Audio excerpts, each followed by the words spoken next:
Hello students, welcome to future bright with Kajal. तो students, आज हम इस तरह के क्वेश्चंस देखेंगे। इम्पॉर्टेंट क्वेश्चन है और एग्जाम्स में ये रिपीट भी होते हैं, यानी कि रिपीटेड क्वेश्चंस भी है। तो इस तरह के क्वेश्चंस को किस तरह से इजीली सॉल्व कर सकते हैं, तो चलिए देखते हैं।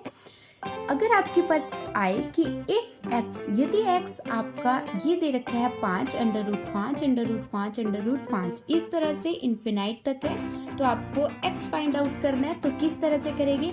जब भी इस तरह की सीरीज आपकी इन्फिनाइट तक चली जाए और x आपको फाइंड आउट करना है, तो आपने सिंपली x की वैल्यू हमेशा सेम रहती है, यानी कि यही हमारा आंसर हो जाएगा। ठीक है, अगर आपके पास आता है इफ x इक्वल्स टू, यदि x आपका under root 30 plus under root 30 plus under root 30 infinite तक चला जाए और आपको x फाइंड आउट करना है, तो आपने क्या करना है? आपने जस्ट इनका डिफरेंस देखना है, यानी कि एक का डिफरेंस देखना है। ये कितने कौन से के पहाड़े पे जाएगा?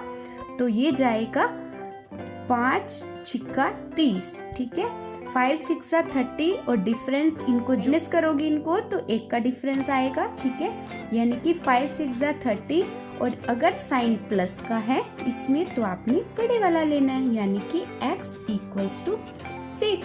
ठीक है, इसी तरह से आपके पास क्वेश्चन आता है if x equals to under root 56 minus under root 56 minus under root 56 minus under root 56, ये इन्फिनाइट तक जाता है और आपको फाइंड आउट करना है x। तो ये भी सेम इसी तरह है, यहाँ माइनस का है तो आपने छोटी वाली देखनी है, यानी कि डिफरेंस देखना। सबसे पहले एक का डिफरेंस होना चाहिए। ये कौन से टेबल पे जाता है? 7 8 56। ठीक है, 7 8 56। अगर इसका डिफरेंस देखोगे तो एक का आ रहा है। ठीक है, अब इसमें प्लस वाले में था, बड़ी वाली लेनी है हमने। अब इसमें माइनस है तो हमने छोटी वाली, तो x इक्वल्स टू 7 इसका आंसर आ गया।